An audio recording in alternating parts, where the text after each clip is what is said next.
आप सभी का हमारे इस चैनल में स्वागत है। आज हम आप लोगों के लिए सीटेट जूनियर जो आज पेपर हुआ है, मैथ और साइंस का सलूशन लेके आए हैं। और ये सलूशन क्या कह सकते हैं, आप आंसर की लेके आए हैं और सलूशन इसका नेक्स्ट डे कराएंगे फुलफिल। और लेकिन आज के लिए केवल आंसर की लेके आए हैं। आंसर आंसर हम सॉल्व कराएंगे, आंसर आंसर बताएंगे आपको। ठीक है, तो देखिए स्टार्ट करते हैं। और कम समय में आपको कोशिश करेंगे कि मैथ और साइंस दोनों ही कवर हो जाएं। देखिए ये साइंस का फर्स्ट क्वेश्चन है। निम्नलिखित अनुच्छेद को ध्यानपूर्वक पढ़िए तथा उस विकल्प का चयन कीजिए जो कि सही प्रकार से दिए गए क्रम में रिक्त स्थानों को भरे। कह रहा है ध्वनि कंपन द्वारा उत्पन्न होती है तथा भिन्न भिन्न वाद्य यंत्रों के विशिष्ट कंपनमान भाग होते हैं। इसमें देखिए गैपिंग दिया हुआ एक्स में ध्वनि तानित तारों द्वारा उत्पन्न होती है, तानित तारों द्वारा उत्पन्न होती है यानी तने हुए तार द्वारा उत्पन्न होती है। वाई में कह रहा तानित झिल्ली है, तनी हुई एक मेम्ब्रेन है, झिल्ली है जो कंपन करती है। ठीक है, और कह रहा है जेड में ध्वनि उत्पन्न करने वाला कंपनमान भाग वायु स्तंभ है। देखिए तीन दिया हुआ है यहाँ पे एक्स वाई और जेड, एक्स वाई और जेड दिया हुआ है और तीनों में कह रहा है कि कौन सा होगा। तो देखिए इसमें कह रहा है यक्स जो है वो क्या है, तनित तार है, तनित तार है और तनित झिल्ली है और वायु कंपन है। तो इसमें पहला आंसर हो जाएगा, पहला आंसर हो जाएगा क्या हो जाएगा, सितार, हारमोनियम और ढोलक। ठीक है, सितार में क्या होता है, तना हुआ तार रहता है, उसे साउंड प्रोड्यूस होती है। हारमोनियम में क्या होता है, एक लेयर रहती है, झिल्ली रहती है। ठीक है, तनिक झिल्ली रहती है। और ढोलक में क्या होता है, ढोलक में अंदर एयर कॉलम्स होते हैं, वायु स्तंभ होते हैं, उसके कारण ध्वनि प्रोड्यूस होती है। चलिए नेक्स्ट क्वेश्चन चलते हैं। ये सेकंड क्वेश्चन, इसमें कह रहा निम्नलिखित में से पादप पौधे सूक्ष्म पोषकों के समुच्चय यानी कि लघु मात्राओं में पादपों द्वारा अपेक्षित पोषक तत्व की पहचान कीजिए। जो लघु होते हैं, ठीक है, उनकी पहचान करना है। तो दिया पोटेशियम, मैग्नीशियम, तांबा, ये नहीं होगा। हाँ ठीक है, ये आंसर होगा जिंक, लोहा और मैग्नीशियम। मैग्नीशियम नहीं होता, मैग्नीज होता है, ध्यान रखिएगा। ठीक है, चलिए नेक्स्ट क्वेश्चन पे चलते हैं। हम आपको थोड़ा जल्दी जल्दी कवर कराएंगे। इसमें आंसर देखिए क्या कह रहा है, रात्रि आकाश में तारे सूर्य से पश्चिम की ओर गति करते रहते हैं। और तर्क दिया है पृथ्वी पश्चिम से पूर्व की दिशा में घूर्णन करती है। तो ए नंबर सही है, बी नंबर भी सही है कि पश्चिम से पूर्व की ओर ही घूमती है, सही है। और उसका पूर्व से पश्चिम बिल्कुल। तो इसमें क्या है, ए नंबर सही है, पहला नंबर ऑप्शन सही है, इसका पहला नंबर ऑप्शन सही है। ए और आर दोनों सही है तथा आर जो है ए का, ए की सही व्याख्या है। ठीक है, चलिए ये नेक्स्ट क्वेश्चन है। नेक्स्ट क्वेश्चन में देख लीजिए। नेक्स्ट क्वेश्चन में क्या कह रहा है, नेक्स्ट क्वेश्चन में कह रहा है निम्नलिखित में से कौन से कथन लोहे में जंग लगने के संबंध में सही है। ठीक है, लोहे के जंग लगने के संबंध में सही है। तो यह लोहे और ऑक्सीजन के बीच रासायनिक अभिक्रिया को शामिल करता है, बिल्कुल सही है। यह एक ऊष्माक्षेपीय क्रिया है। ठीक है, यह है एक यह सामान्य ताप पर हो सकता है, बिल्कुल हो सकता है। उत्क्रमणीय अभिक्रिया नहीं, उत्क्रमणीय नहीं है, उत्क्रमणीय नहीं है, उत्क्रमणीय तो नहीं है ये। ठीक है, तो ए बी सी। तो इसका चौथा नंबर ऑप्शन सही है, चौथा नंबर ऑप्शन सही है। चलिए नेक्स्ट क्वेश्चन देख लीजिए। नेक्स्ट क्वेश्चन देखिए, दो कॉलम दिया हुआ है, दो कॉलम दिया हुआ है और इन कॉलमों में जो है फार्मूला दिया हुआ है। बुझे हुए चूने का देख लीजिए, बुझे हुए चूने का क्या होता है, बुझे हुए चूने का क्या होता है, बुझे हुए चूने का, बुझा हुआ चूना क्या होता है, कैल्शियम हाइड्रोक्साइड, कैल्शियम हाइड्रोक्साइड होता है। ठीक है, और कह रहा है सादा नमक, सादा नमक का क्या होता है, तो सादा नमक का होता है सोडियम क्लोराइड, सोडियम क्लोराइड होता है। ठीक है, चलिए यानी कि पहले का चौथा हो गया, पहले का चौथा हो गया और दूसरे का छठवां हो गया, छठवां हो गया। और चूना पत्थर का कैल्शियम कार्बोनेट हो गया तीसरा, कैल्शियम कार्बोनेट हो गया तीसरा। और कास्टिक सोडा का हो गया सोडियम हाइड्रोक्साइड हो गया। चूना पत्थर कास्टिक सोडा ना, कास्टिक सोडा, तो कास्टिक सोडा हो गया आपका सोडियम हाइड्रोक्साइड पांचवा हो गया। और बिना बुझा हुआ चूना, बिना बुझा हुआ चूना कह रहा है तो बिना बुझा हुआ चूना कैल्शियम ऑक्साइड को कहते हैं, तो पहले नंबर पर हो गया। और क्या कह रहा है, बेकिंग सोडा, जो बेकिंग सोडा है, बेकिंग सोडा सोडियम बाइकार्बोनेट को बोलते हैं, तो दूसरा हो गया। ठीक है, तो चौथा, ए का चौथा, ए का चौथा, तो ए नंबर सही हो जाएगा, ए नंबर सही हो जाएगा, ऑप्शन ए नंबर बिल्कुल सही ऑप्शन है, ए नंबर बिल्कुल सही ऑप्शन है, 1 नंबर। ठीक है, चलिए नेक्स्ट पे चलते हैं। इसमें कह रहा है सही कथन, कथनों की पहचान कीजिए, कथनों की पहचान कीजिए। ठीक है, तो इसमें कह रहा है तथ्य एक आलोचक इसमें सर्वोपरि बारंबार सही पाया गया, नियम एक सिद्धांत जिसमें सर्वोपरि पाया गया, तो इसमें दूसरा नंबर ऑप्शन सही है, ए और बी, ए और बी सही होगा। चलिए नेक्स्ट क्वेश्चन पे चलते हैं। इसमें देखिए, इसमें क्या कह रहा है, ये भी पीडब्ल्यूडी का क्वेश्चन है। जब ऋणात्मक रूप से आवेशित क्षण को अनावेशित विद्युत दर्शी के निकल लाया जाता है, तो इसमें दूसरा नंबर ऑप्शन सही है, दूसरा नंबर ऑप्शन सही है इसका, सेकंड नंबर ऑप्शन सही होगा इसका। ठीक है, चलिए नेक्स्ट क्वेश्चन पे चलते हैं। नेक्स्ट क्वेश्चन पे देख लीजिए, नेक्स्ट क्वेश्चन,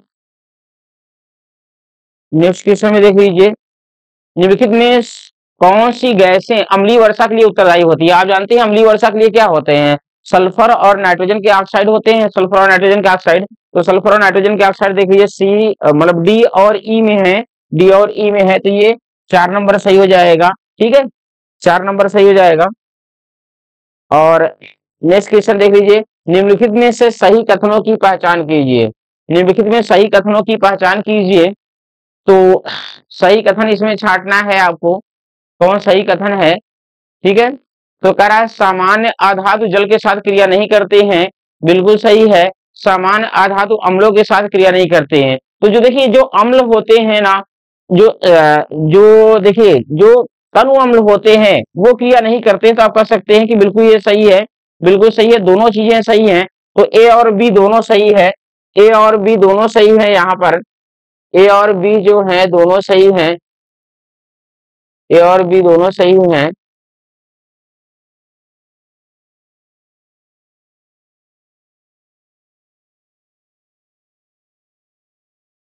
चलिए ए और बी दोनों सही हैं,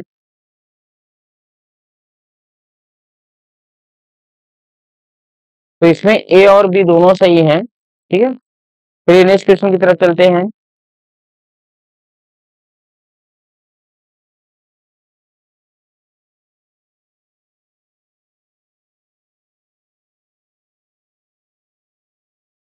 नेक्स्ट क्वेश्चन देख लीजिए, इसमें कह रहा है एक गेंद को हवा में ऊपर की ओर फेंका जाता है, वह अधिकतम ऊंचाई तक पहुंचने में तत्पश्चात फेंकने वाले के पास वापस आ जाती है। तो कह रहा है गेंद की ऊपरमुखी और अधोमुखी गति के समय निम्नलिखित में से कौन सा राशियों का समान मान है, किस राशि का मान समान रहता है ऊपर जाने में और नीचे आने में, यहाँ पे। ठीक है, किस राशि का मान समान रहता है कह रहा है। ठीक है, तो इसमें क्या हो जाएगा, गुरुत्वीय बल, इसमें गुरुत्वीय बल हो जाएगा, गुरुत्वीय बल समान रहता है।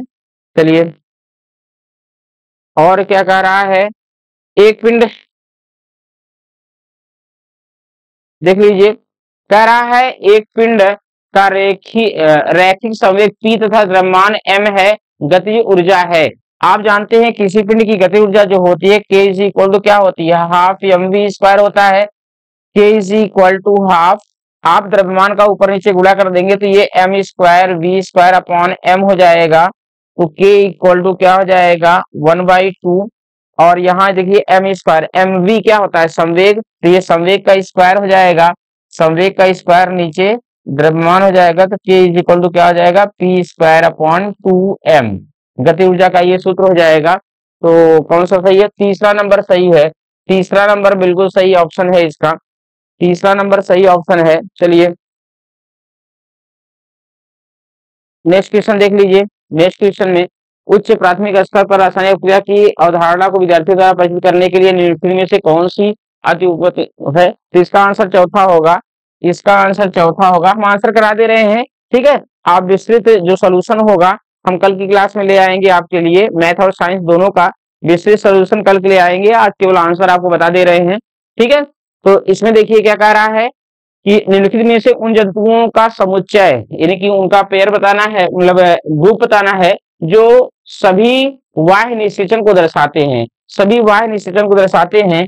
तो इसमें मेढक मछली और स्टार फिश होती है, ठीक है। यही युग्म है जिसमें वाह्य निषेचन, ठीक है, वाह्य निषेचन दर्शाती है, एक्सटर्नल फर्टिलाइजेशन होता है। हाँ ठीक है, चलिए और नेक्स्ट क्वेश्चन देख लीजिए। नेक्स्ट क्वेश्चन देख लीजिए, ये थोड़ा सा टेबल दिया हुआ है, ये इसमें टेबल दिया हुआ है, ठीक है, इसमें टेबल दिया हुआ है, इसमें टेबल दिया हुआ है, ठीक। अब इसमें कह रहा है कि नीचे दी गई परीक्षण सामग्री पर विचार कीजिए तथा निम्नलिखित में को सुमेलित कीजिए। सुमेलित करना है आपको। तो देखिए उचित, यह उचित सिद्ध करने के लिए सामग्री जैसे जैसे बना दी गई है, इसका निम्नलिखित में से कौन सा कथन नहीं दिया जा सकता है, ठीक है। कौन सा कथन कह रहा है नहीं दिया जा सकता है, ठीक है, कौन सा कारण नहीं दिया जा सकता है, कौन सा कारण नहीं दिया जा सकता है। तो पहला कारण कॉलम ए में किसी प्रविष्टि के लिए कॉलम बी में अधिकतम 2 युक्ति प्रविष्टियां हैं, 2 युक्ति मुक्त प्रविष्टियां हैं, 2 युक्ति मुक्ति। तो 1 2 3 4 5 6 नहीं, एक ही ज्यादा है। कॉलम ए और बी में असमान प्रविष्टियां हैं, असमान प्रविष्टियां हैं, बिल्कुल सही ये भी है। और कह रहा है मिलते मिलते हुए युग्मों का सरलता से अनुमान लगाया जा सकता है, सरलता से अनुमान लगाया जा सकता है कि नहीं लगाया जा सकता है। तो बिल्कुल लगाया जा सकता है, क्योंकि बल की इकाई न्यूटन होती है, लौ का चिन्ह Fe होता है, हाइड्रोक्लोरिक अम्ल का सूत्र HCl होता है, कार्य की इकाई जूल होता है, चांदी का चिन्ह जो है, ठीक है, प्रतीक जो होता है वो Ag है, बैटरी का चिन्ह ये है। बिल्कुल सही है, बिल्कुल सही है, वो भी सही है। कह रहा कौन सा कारण नहीं दिया जा सकता है, कौन सा कारण नहीं दिया सकता है प्रविष्टियों में, कह रहा विसंगति है, प्रविष्टियों में विसंगति है। तो विसंगति तो है, नहीं दिया जा सकता कह रहा है। कॉलम ए में किसी प्रविष्टि के लिए कॉलम बी में अधिकतम 2 युक्तियां प्रविष्ट है। तो बिल्कुल बिल्कुल ए नंबर इसमें सही है, ए नंबर इसमें सही है। इसमें कह रहा है नहीं दिया जा सकता है, कारण नहीं दिया जा सकता कह रहा है, ठीक है, कारण नहीं दिया जा सकता है, ठीक है। चलिए नेक्स्ट चलते हैं, नेक्स्ट में देख लेते हैं, नेक्स्ट में देख लेते हैं, नेक्स्ट में देख लेते हैं, नेक्स्ट में क्या होगा, नेक्स्ट में क्या है देख लेते हैं, नेक्स्ट में क्या है इसको देख लीजिए।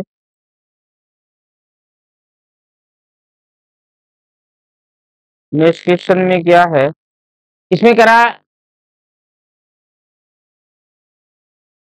निम्नलिखित, देखिए सूर्य किस्मित को जब कुछ समय के लिए सादे जल में छोड़ दिया जाता है तो यह पराक्षण के कारण फूल जाती है, ठीक है। और तर्क दिया हुआ है पादप कोशिकाओं वर्णात्मक रूप से पारगम कोशिका झिल्ली होती है। तो बिल्कुल ए और आर दोनों सही हैं, और आर एक ही सही व्याख्या करता है, ठीक है, इसकी सही व्याख्या करता है। तो पहला नंबर सही होगा इसका। चलिए नेक्स्ट क्वेश्चन पे चलते हैं, नेक्स्ट क्वेश्चन देख लीजिए। नेक्स्ट क्वेश्चन में क्या कह रहा है, नेक्स्ट क्वेश्चन में कह रहा है उच्च प्राथमिक स्तर पर, उच्च प्राथमिक स्तर पर अभाज्य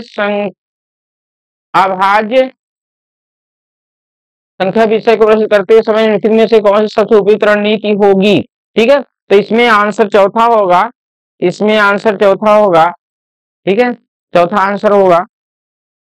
चलिए नेक्स्ट क्वेश्चन में चलते हैं, नेक्स्ट क्वेश्चन में चलते हैं। करा निम्नलिखित में से कौन श्रेष्ठ रूप से विज्ञान संदेहवाद को बढ़ावा देता है, कथन की व्याख्या करता है। ठीक है, तो इसमें पहला नंबर सही होगा, पहला नंबर ऑप्शन सही होगा। चलिए नेक्स्ट में देख लीजिए, नेक्स्ट में क्या कर रहा है, कर रहा है क्षैतिज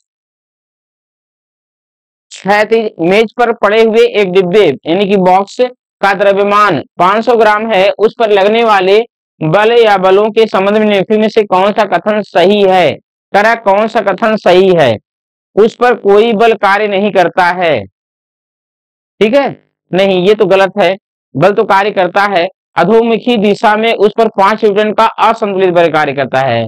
नहीं, वो रखा हुआ है, स्थिर है ना, जब वो स्थिर है तो क्या होगा, संतुलित बल कार्य करेगा। ठीक है, असंतुलित बल नहीं कार्य करेगा, क्योंकि वो उसका बल नीचे की ओर काम करेगा और प्रतिक्रिया बल ऊपर की ओर, रिएक्शन फोर्स जो लगेगा ऊपर की ओर लगेगा। तो तीसरा कह रहा है संतुलित बलों का एक युग्म उस पर कार्य करता है, बिल्कुल सही है। तीसरा नंबर बिल्कुल सही ऑप्शन है, तीसरा नंबर बिल्कुल सही ऑप्शन है। ठीक है, चलिए अब इसमें नेक्स्ट क्वेश्चन में देख लीजिए, नेक्स्ट क्वेश्चन में क्या दिया हुआ है, नेक्स्ट क्वेश्चन में क्या दिया हुआ है, कह रहा है एक्स एक यंत्र है जिसका प्रयोग कोनों के इर्द गिर्द देखने के लिए किया जाता है और यह वाई के सिद्धांत पर कार्य आधारित होता है। तो परिदर्शी और परावर्तन होता है इसमें। ठीक है, पेरिस्कोप और रिफ्लेक्शन। ठीक है, पेरिस्कोप और रिफ्लेक्शन। और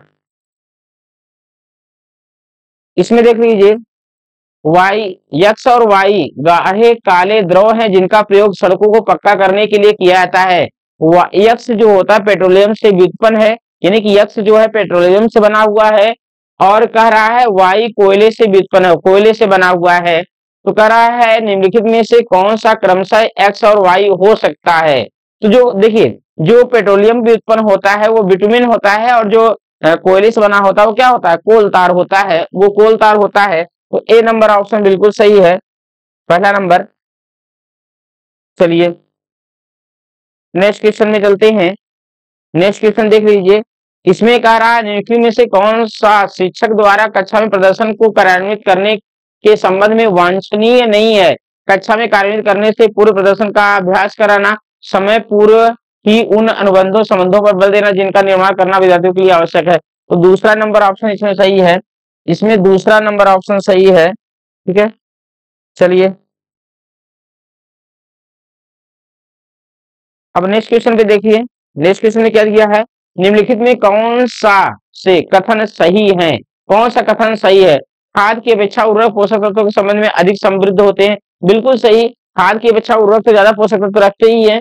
उर्वरक मृदा की जल धारणा की क्षमता में वृद्धि करते हैं, उर्वरकों से मृदा को प्रचुर मात्रा में हुमस प्राप्त होती है, और उर्वरकों से मित्र जीवाणुओं की संख्या वृद्धि होती है। नहीं, तो इसमें एक नंबर सही ऑप्शन है, एक नंबर सही ऑप्शन है, खाद की अपेक्षा उर्वरक पोषकों के संबंध में अधिक समृद्ध होते हैं। ठीक है, चलिए नेक्स्ट क्वेश्चन में चलते हैं।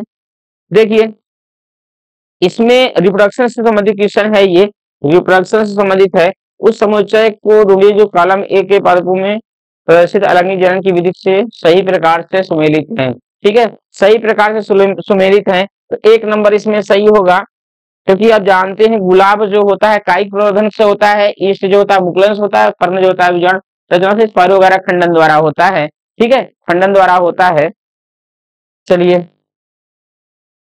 नेक्स्ट जो है, नेक्स्ट इसमें कह रहा है, देखिए इसमें क्या कह रहा है कि निम्नलिखित में से कौन से पादप रोग बीमारी जीवाणु द्वारा होता है, यानी कि which of the following plant disease are caused by bacteria, bacteria द्वारा कौन सा होता है।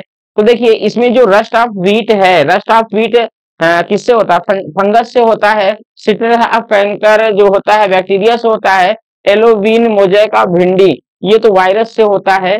तो इसमें केवल बी नंबर सही ऑप्शन होगा, बी नंबर, केवल बी नंबर। सिट्रस कैंकर जो होता है वो किसके द्वारा होता है, वो बैक्टीरिया द्वारा होता है। ठीक है, एलोविन मोजैक ऑफ भिंडी ये जो होता है ये वायरस का डिजीज होता है, और ये फंगल डिजीज है, रस्ट ऑफ व्हीट।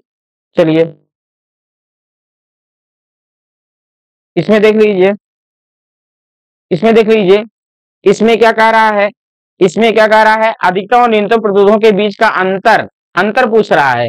अधिकतम यानी कि अधिकतम अधिकतम और क्या कह रहा है, न्यूनतम। अधिकतम और न्यूनतम के बीच अंतर पूछ रहा है, ठीक है। अंतर पूछ रहा है कितना होगा, कितना होगा, जो प्रत्येक 1/3 ओम के प्रतिरोध को जोड़ने के बाद प्राप्त की जा सकती है। तो 1/3 का अगर अधिकतम देखिए, अधिकतम कब प्राप्त होता है, जब आप श्रेणी क्रम में जोड़ते हैं तो अधिकतम प्राप्त होता है। तो 1/3 1/3 1/3 जोड़ते अधिकतम 1 आएगा, और 1/3 1/3 1/3 जोड़ोगे तो क्या आ जाएगा, क्या आ जाएगा उसमें, उसमें आ जाएगा 1/9, 1/9 आ जाएगा, 1/9 आ जाएगा। और इसको अब सॉल्व कर लेंगे, एक्स की वैल्यू यहां से निकाल लेंगे तो क्या हो जाएगा, 9 - 1/9, तो ये हो जाएगा 8/9, 8/9 ओम, 8/9 ओम, यानी कि दूसरा नंबर ऑप्शन सही होगा, दूसरा नंबर ऑप्शन सही होगा इसका। चलिए नेक्स्ट क्वेश्चन पे देख लीजिए। इसमें कह रहा है एक शिक्षिका अपने कक्षा 6 के विद्यार्थियों को शरीर में गति पाठ पढ़ाते समय निम्नलिखित प्रतिबिंब दिखाती है। जल यात्रा करती नाव, तैरती मछली और एक उड़ता हवाई जहाज। वह तत्पश्चात विद्यार्थियों को प्रतिबिंब की आकृति एवं गति के प्रकार को प्रतिबिंबित करने के लिए कहती है। उत्तर देने के लिए विद्यार्थियों द्वारा निम्नलिखित में से किसको संभावित रूप से नियोजित किया जाएगा, ठीक है, किसको संभावित रूप से नियोजित किया जाएगा। तो उसमें ऑब्जर्वेशन होगा और उसमें तर्कशीलता होगी, रीजनिंग होगी, ठीक है। तो बी और सी नंबर सही होंगे, तो ये दूसरा ऑप्शन सही है इसका, दूसरा ऑप्शन सही होगा इसका। चलिए नेक्स्ट चलते हैं। नेक्स्ट क्या कह रहा है, कहा जा सकता है कि निम्नलिखित में से सभी में बीज प्रकीर्णन के पादपों को लाभ पहुंचाया है, सिवाय किसके, सिवाय तो सूर्य के प्रकाश, जल एवं खनिजों के लिए प्रतिस्पर्धा टालने के लिए, ठीक है, ये नहीं होगा। चलिए बाकी सबके लिए होगा। तो नेक्स्ट क्वेश्चन देख लीजिए। नेक्स्ट क्वेश्चन क्या कह रहा है, न्यूटन के गुरुत्वाकर्षण के सिद्धांत को एक उत्कृष्ट सिद्धांत मानने के पीछे निम्नलिखित में से कौन सा सर्वाधिक उपयुक्त कथन है, कह रहा है सबसे उपयुक्त है, ठीक है। तो इस पर पूरे प्रयोग के पश्चात ही पहुंचा गया है, ठीक है, ये सबसे उपयुक्त कथन होगा इसका। चलिए नेक्स्ट क्वेश्चन पे आ जाते हैं, नेक्स्ट क्वेश्चन पे आ जाते हैं। इसमें क्या है, रेयान एक संश्लिष्ट यानी कि rayon is a synthetic fibre, rayon is made without using any natural raw material, ठीक है। तो दोनों गलत हैं, दोनों गलत हैं, ठीक है। चलिए नेक्स्ट क्वेश्चन पे आते हैं। चलिए हो गया, ये साइंस के क्वेश्चन खत्म हो गए, साइंस के क्वेश्चन खत्म हो गए। अब ये साइंस के क्वेश्चन खत्म हो गए, अब हम आ जाते हैं मैथ के क्वेश्चन पे आ जाते हैं, मैथ के क्वेश्चन पे, मैथ के क्वेश्चन पे आ जाते हैं। चलिए मैथ के क्वेश्चन पे आ जाते हैं, देख लीजिए ये मैथ का क्वेश्चन है। इसमें कह रहा है किसी समाधान, आंसर हम आपको बता देते हैं। इस मैथ का जो कंप्लीट सोल्यूशन है वो हम आपको कल क्लास लेके आएंगे तो कंप्लीट बताएंगे। आज आप लोग आंसर मिलान कर लीजिए, ठीक है। तो इसमें कह रहा किसी समांतर चतुर्भुज एबीसीडी का विकर्ण बीसी इस प्रकार है कि कोण C B D equal to 12x, कोण A B D equal to 7y, कोण A B D equal to 60 अंश, कोण सी डी बी 28 अंश, तब 2x प्लस 3y का मान है। इसमें 22 अंश आएगा, इसमें 22 अंश आएगा, ठीक है, 22 अंश आएगा, इसमें ये ध्यान रखिएगा 22 अंश आएगा, ठीक है, 22 अंश आएगा इसमें। चलिए और फिर देखिए अगले क्वेश्चन में क्या कह रहा है, इसके अगले क्वेश्चन में क्या कह रहा है कि एक विद्यार्थी ने, कह रहा है एक विद्यार्थी ने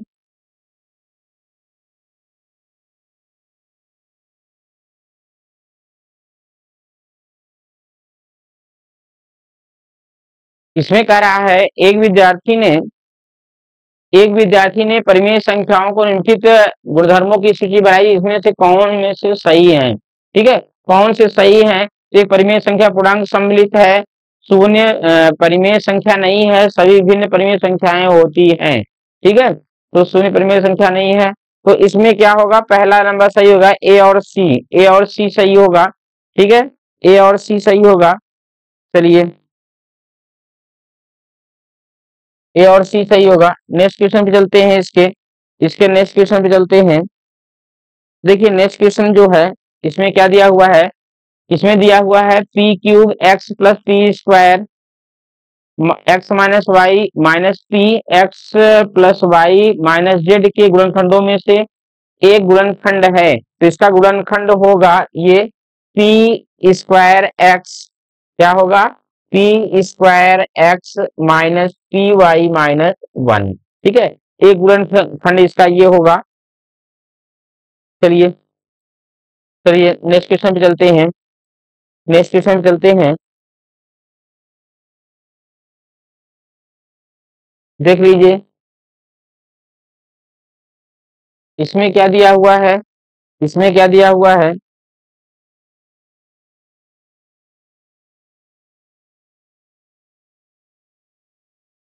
इसमें हम एक एक क्वेश्चन पे चलते हैं पहले।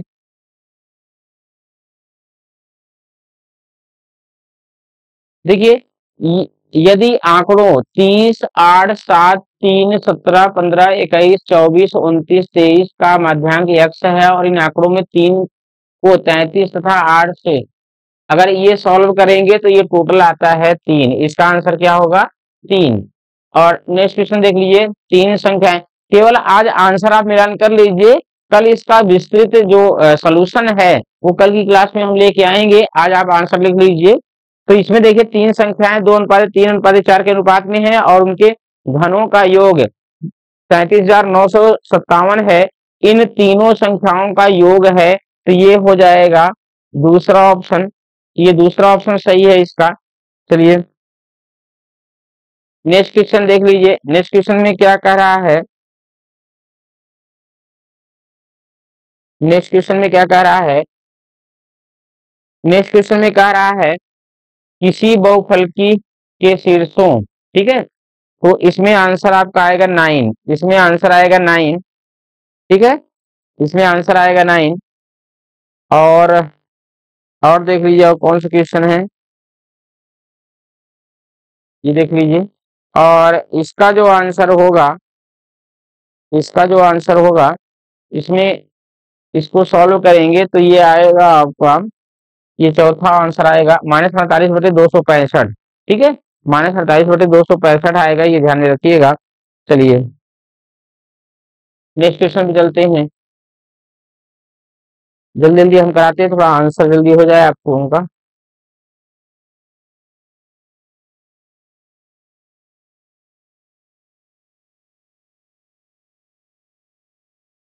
देख लीजिए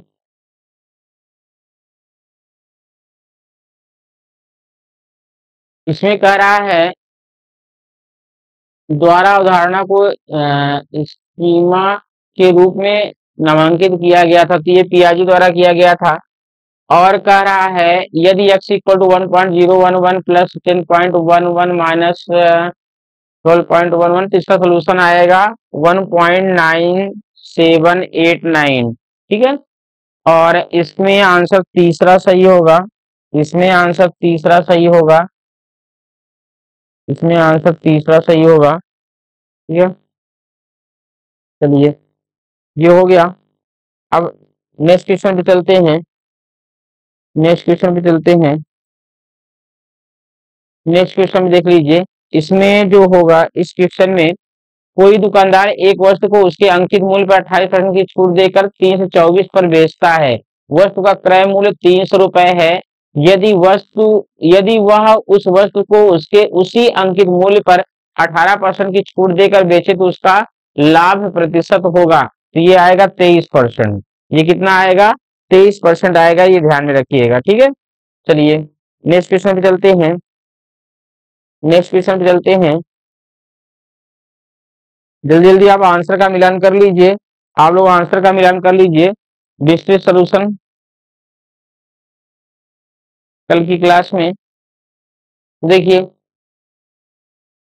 दो परिमेय संख्याओं गुणनफल -40/3 है, यदि उन दो संख्याओं में से एक -5/2 है तो दूसरी संख्या का व्युत्क्रम निम्न में से किसके बीच स्थित है, कह रहा है किसके बीच स्थित है, तो वो ये ऑप्शन सही होगा, 9/50 और 1/5 के बीच स्थित होगा।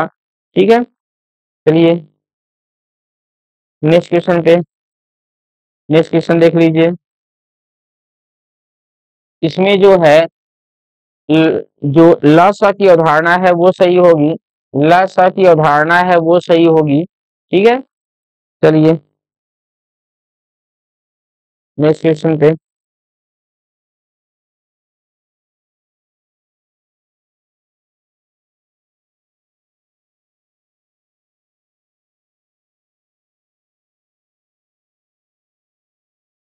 नेक्स्ट क्वेश्चन देख लीजिए।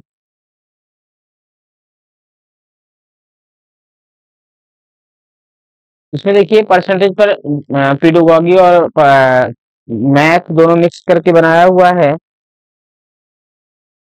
तो इसमें ये पहला वाला ऑप्शन सही होगा इसका, पहला वाला ऑप्शन सही होगा इसका, ठीक है। विद्यार्थी परिशुद्धता की अवधारणा को समझने में तो सक्षम है, किंतु वह समझ पाने में असमर्थ नहीं है कि किस राशि की परिशुद्धता ज्ञात करनी है, ठीक है। चलिए नेक्स्ट क्वेश्चन पे चलते हैं।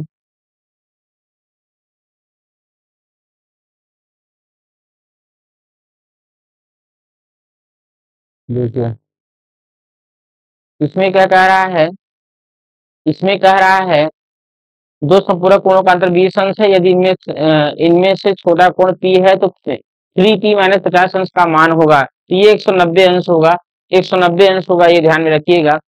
और एक्स वाई के साथ व्युत्क्रमानुपाती विचरण करता है, जबकि एक्स 3.5 है, वाई 2.4 है और एक्स इक्वल टू 5.6, तो वाई का मान कितना होगा, तो वाई का मान ये 1.5 होगा, ठीक है। वाई का मान कितना होगा, 1.5 होगा।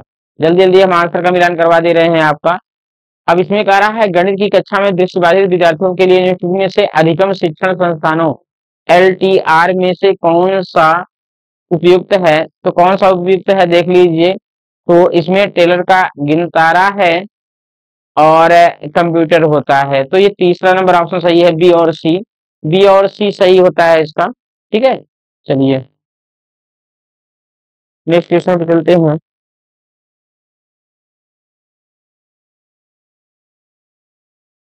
चलिए जल्दी जल्दी आंसर का मिलान कर लीजिए आप लोग।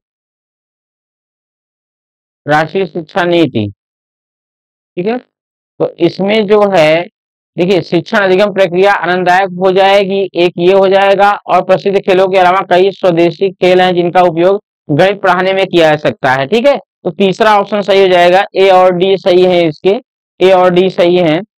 और किसी लंबवृत्तीय बेलन का वक्र पृष्ठीय क्षेत्रफल दिया हुआ 4400 सेंटीमीटर स्क्वायर है और उसके आधार की परिधि 110 सेंटीमीटर है, बेलन के आयतन मीटर क्यूब में है, मीटर क्यूब में सॉल्व करना है, तो ये हो जाएगा, ठीक है। तो सेकंड नंबर इसका ऑप्शन सही है, ठीक है, इसका ऑप्शन सेकंड नंबर सही है, ठीक है, इसका ऑप्शन सेकंड नंबर सही है, ये 0.0385। इसका कैलकुलेशन थोड़ा लेंदी जाता है, ठीक है, मैंने किया है, कैलकुलेशन लेंदी जा रहा है, ठीक है, कैलकुलेशन इसका लेंदी जा रहा है थोड़ा, कैलकुलेशन इसमें काफी है, इस क्वेश्चन में कैलकुलेशन करने पड़ेंगे आपको। चलिए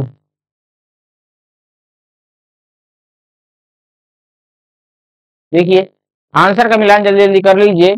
ऊपर से खुला हुआ एक बॉक्स 3 सेंटीमीटर मोटी लकड़ी का ये बना हुआ है और वाई लंबाई चौड़ाई, तो इसका आंसर जो है सेकंड नंबर सही है, 839.10, 839.10 ये सही होगा।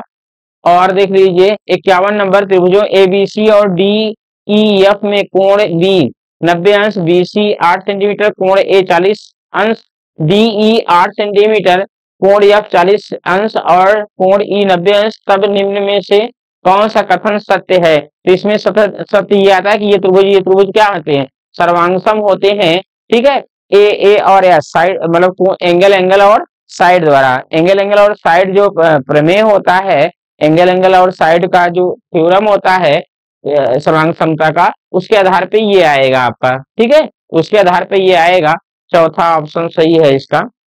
चलिए और तीन क्रमागत पूर्णांक इस प्रकार है कि जब उन्हें बढ़ते हुए क्रम में लिया जाता है और क्रमशः 3, 5, 2 से गुणा करके जोड़ा जाता है तो योगफल 99 प्राप्त होता है। आरंभिक पहले तथा तीसरे पूर्णांक का योग होगा, उनका योगफल पूछ रहा है कि ये 20 आएगा, 20 आता है, ठीक है, इसका आंसर क्या होगा, 20, 20 आएगा। चलिए नेक्स्ट क्वेश्चन, नेक्स्ट क्वेश्चन बस समाप्ति की ओर है। बहुत कम समय में मैं आंसर के लिए बता दे रहा हूँ आपको, ठीक है। मिलाना आप जल्दी जल्दी कर लीजिए। इसमें देखिए कह रहा है मिडिल स्कूल की गणित की एक शिक्षिका अपनी कक्षा के समक्ष निम्नलिखित प्रश्न रखती है। निम्नलिखित आंकड़ों को दर्शाने के लिए आप किस प्रकार के उल्लेख का उपयोग करेंगे, ठीक है। तो इसमें ये चौथा ऑप्शन सही है, इसका चौथा ऑप्शन सही है, ठीक है। आंकड़ों के निरूपण के लिए आयत चित्र के उपयोग का शिक्षण करना। नेक्स्ट देखिए यदि 8 अंकीय संख्या 9471x9 और 272 से विभाजित है तो निम्नलिखित में से कौन सा कथन सही नहीं है, ठीक है। कौन सा कथन सही नहीं है, ठीक है। तो इसके लिए आएगा चौथा ऑप्शन, ठीक है। चौथा ऑप्शन आएगा इसके लिए। चलिए चलिए इसमें देख लीजिए गणित एक सोचने का तरीका है क्योंकि यह विद्यार्थियों को प्रयोग करने के लिए। तो इसमें ए और सी सही आ रहा था, ठीक है। ए और सी सही आ रहा था, यानी तीसरा ऑप्शन सही है इसका। इसका तीसरा ऑप्शन सही है ए और सी, ठीक है। तीसरा ऑप्शन सही है इसका, ये ध्यान में रखिएगा। चलिए और इसको निम्न सारणी में किसी डिब्बे में रखे गए निम्न फलों की संख्या को दर्शाया गया है। ये संख्या है, आम इतने हैं, सेब इतने हैं, संतरे इतने हैं। इसको जो टोटल सॉल्व करते हैं पाई चार्ट के द्वारा, तो ये पाई चार्ट के द्वारा हल करेंगे तो ये लगभग आएगा आपका, ये आता है 108, ये आएगा आंसर, ठीक है। 108 नहीं 100.8 अंश, ठीक है। ये आता है 100.8 अंश आता है, ठीक है। चलिए चलिए ये लास्ट पेज है, ये लास्ट पेज है।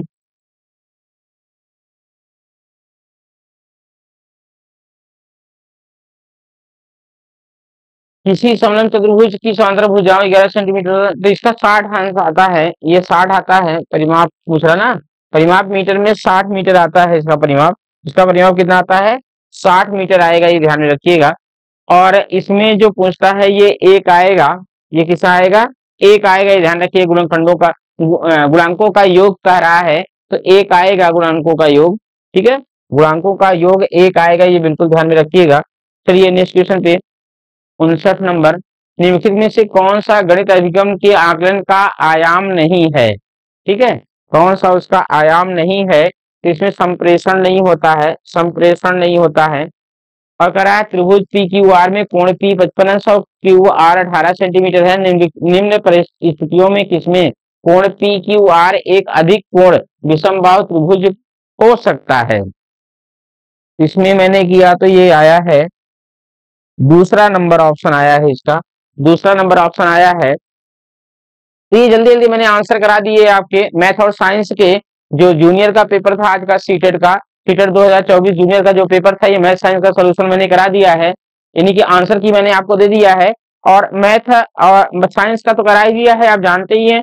और इसके बाद मैथ का जो कंप्लीट जो सोल्यूशन है, ये कल की क्लास में हम आपके लिए लाएंगे, ठीक है। Okay, thank you all of you, thank you.